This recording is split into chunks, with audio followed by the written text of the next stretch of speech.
Hello everyone, welcome back to another unit of Photoshop. In this unit, I'll be showing you layer styles and our first project. So, in this project, when we get to a certain part, I'll be showing all the layer styles and what they do. 3 of them we're not going to use at all because they're not going to be used. Now, this project is going to look something like this. It's going to be a poster. It can be whatever you'd like. It doesn't have to be NFL teams, but for this scenario, I will be using NFL teams. Now, this may look really complex, but it is actually pretty simple. If you look over here, there was a few things used. Folders, we have many folders used, and we are going to use our rectangle today. So, now we need images. We need backgrounds, we need the logos, and a player if you're using a sport. So, the recommended website to use is Google because it gives you the tools option. So, let's go over to Google. Alright, so now that we're in Google, let's just find an image. So, as you can see here, I already have some of my stuff. So, I already have things, so let's go blue desktop background. Now, when we get into here, we have all these images. Now, we cannot select anything yet. First, go into your tools, go into your size, and select large. Large will auto scale to fit, so use this all the time. If you don't, the image will most likely be blurry all the time. So, now, I already have an image, but let's say I want this one. So, save image as. Now once I'm in here, so we have JPEG image. This is the image kind we want. A JPEG or a PNG is the only kind of images you want. Now I already have a blue background, but I will save this and just rename it. Now, when you are looking at this, you might be tempted to just click here and hit save as. Yes, it works, but the image will be insanely blurry when you embed it. So just try not to do that. Click on the image first. When it gets on the larger screen, then save it. Moving on, let's get our other images. So for me, I would get a black and gold desktop background for the Saints. I already have mine, but this follows the same premise. Just save an image over here. If it's a JPEG or a PNG, you're good to go. Go ahead and save it. Now let's say I wanted a Saints player. Now you might be looking at all these. Okay. Wow. Let's say I want this guy. He's JPEG. Alright, I can save him. Now, going through, so, when you're looking for an image, always try and find JPEG or PNG. There are certain images, like this one. If you go into Save As, you will be shown AVIF. This file and a WebP file will take you to a completely different part of Photoshop, which you do not want to get to. So it is recommended that you only use JPEG and PNG images. Now that I have and maybe you have all your images, let's go back to Photoshop. So now that we're back in Photoshop, let's get started. So if you look back in the other one, you see this little bar that goes all the way across. This is your rectangular tool. Now what you want to do, obviously, you can't get it diagonal yet. So just make a line and then fit it to the best of your ability as you can, right from corner to corner. If you can't get it from corner to corner, that's fine. Just try and get it as best as you can. We'll keep it like that for now. Now, for this, you can make it whatever you'd like. For me, I'm gonna make it just a black fill and a white stroke. Now be careful with your stroke, because if you get it too big, you'd have to reduce that. It'll cover mostly the whole canvas. Anyway, so now place your file. Now let's see here. Let's say let's start with the lines background. It's blurry right now. Okay.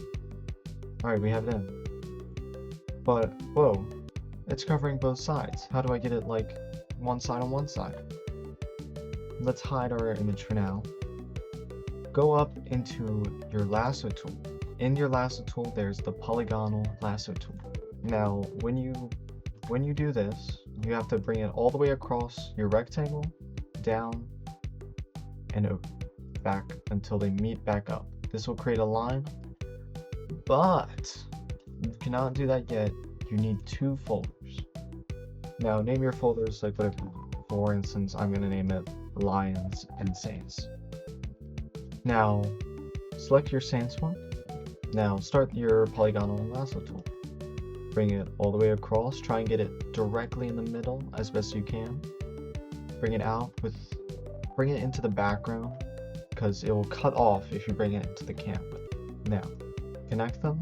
You have your line. In your Saints folder, all you need to do is mask, and you're good. Now, do the same with Lions, except when you're bringing it across. When you're bringing it across, just go to the left this time, and then down, and then back up, mask it, and you're done. Now, bring your Lions background back, or whatever background you want. Put it into your folder, and it will split it off. Now, for this instant, because it's a background, I'm gonna blur it with a Gaussian blur in filter. You can do whatever you want. If you want it full, you can leave it. Now I need to get my other background. So I'll grab my Saints background. I'll scale it all the way up. It'll look blurry right now. Press it, bring it into your folder, and it'll split. I'm also gonna blur this one. We'll just leave it like that for now. Now, when you're looking at this, you might realize, hey, that doesn't look right. Where's the rectangle? Your rectangle should be above everything else. This will make it so it's all the way out in the open, and there's a divider. Now, I'm going to start placing my logos. So let's grab my Saints logo. Wow, we have it down already. Enter, make it unblurred, and we'll do the same with the lines. Now both these things, I'll be showing you 2 things. Now let's start with the Saints logo. So double click anywhere except the name. If you click right here in the back, you'll be opened up into the layer styles. Now layer styles. Now as you can see, there's bevel, contour, texture, stroke, inner shadow, inner glow, same color overlay, gradient overlay, pattern overlay, outer glow, and drop shadow. These all will spruce up your image. So if I press bevel, like if I just click bevel, as you can see, it'll make your image look more 3D. Now, contour, it doesn't really do much for your image. Texture, you can use texture, it's not going to be used a lot, but if you want to make your image look more grainy, then yes, you can use it here. For this instant though, I will not be using it. Stroke. So once you press stroke, you'll get a stroke around your whole image. It'll be a line of your color. So like if I change this to red, or I'll make it gold for this. So the size, obviously, that'll do that. It'll just up the color to as many pixels. Now, the only notable thing right now is position. There's outside, inside, and center. Outside, it goes outside.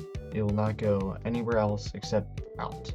Inside, it will not go anywhere except inside your image. Lastly, there's center. Center will start and go both ways. There's no limit to it. It'll go both ways. It'll go inside and outside. Now, inner shadow and inner glow, they are not really useful. They don't spruce up an image at all. Now, Satan will darken the image from the center. if I were to subtract the size and the distance, if the distance goes down, it'll cover more of it. It goes from the full to the center, as you can see by this little box, to the right. So we'll take that off now. Color overlay. This will mask your image in a certain color, whatever you have. Now you can use this as like a replacement for sand, if you would like. You can darken your image or you can brighten your image. Gradient overlay. A gradient, this is what you'd like to do. This is different from a color overlay. You can spruce it to whatever you'd like. You can add different colors in, unlike color overlay where you can only do one color. Now pattern overlay is, you're not going to be using pattern overlay at all. Outer glow, it'll make it glow. It's pretty straightforward there. You can adjust the size however you like. Yeah, you can make it this. Now, the drop shadow is the last thing. A drop shadow will spruce up your image. So as you can see, if you look now at the bottom, you'll see a black outline of the whole image. You can adjust your drop shadow to however you like. You can make the distance, you can make it go farther down. You can spread it out. Spread doesn't do much. Size will blur it and just push it outwards. Opacity it'll make the image less visible. Now for this instance, I'll have it fully black, just so it looks more 3D. Now angle, you can change this however you like. As you can see in the box to the left, that black box behind what you have is your drop shadow. So if I point it right northeast, the drop shadow will move over there in my image. Now you can change it by just grabbing. For this instance though, I'm just gonna leave it at the bottom, and that's all that you have to know about layer style. Now, moving on, the lion's logo. As you can see here, it's out. It's getting cut off because it's too big. So how do I change this? So grab your logo. Also make sure you're putting your logos into your folders, and then you can close those to make more room. Now your lines. Now that's in here, but now it's being cut off by the rectangle. What can I do? If you want to make your image look better, I would suggest grab your image and put it above the rectangle.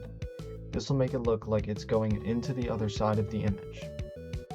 Now, you can do whatever you'd like for your layer style. You can bevel, stroke, drop shadow, whatever you'd like. Now, after this, we're going to be moving on to the players. Because I'm running short on time, I'll only be doing one player. So place embedded, we will grab our lion's guy, like shown in the other image. So we have him here. Grab your object selection tool or your quick selection tool, and it will try and find the whole outline. So we'll wait for it to finish its detection any second now. Alright, now that our object selection is done, grab the whole player and anything that it missed out on, like this above here. Once you have everything, also use your quick selection tool and get rid of any mistakes, like down here and right here. You only want the player. You do not want anything else except the player. Once you have the player, mask it, and now you have it. So let's say I just want him down here. We'll put him here. It's kind of down there. We'll put him in our lines so he's not being crossed out fully or over the line. Now with him, as you can see here, if you look at the bottom, you can see his leg is cut off. Now this is called a clipping mask. So a clipping mask is something you never want. You can obviously see that it looks wrong. So how do I fix that? Well, you have to make a new folder. Put it into your lines and grab your player and put him into the folder. Now from this folder, make a mask, click your mask, and now right in the middle, G is your shortcut. It's your gradient tool. This is what you want to use. Now grab like wherever you want from your person, like I'll grab his torso. Go out just a decent amount, and as you can see, it will fade him into the background, which will stop the cutoff, and it'll make the image look way better because there's nothing that looks remotely wrong about it. But with that is going to end this unit for right now. Next time we'll be doing another project and learning most likely about the layer. Layer has a bunch of hidden meanings and hidden tools that we need to learn about.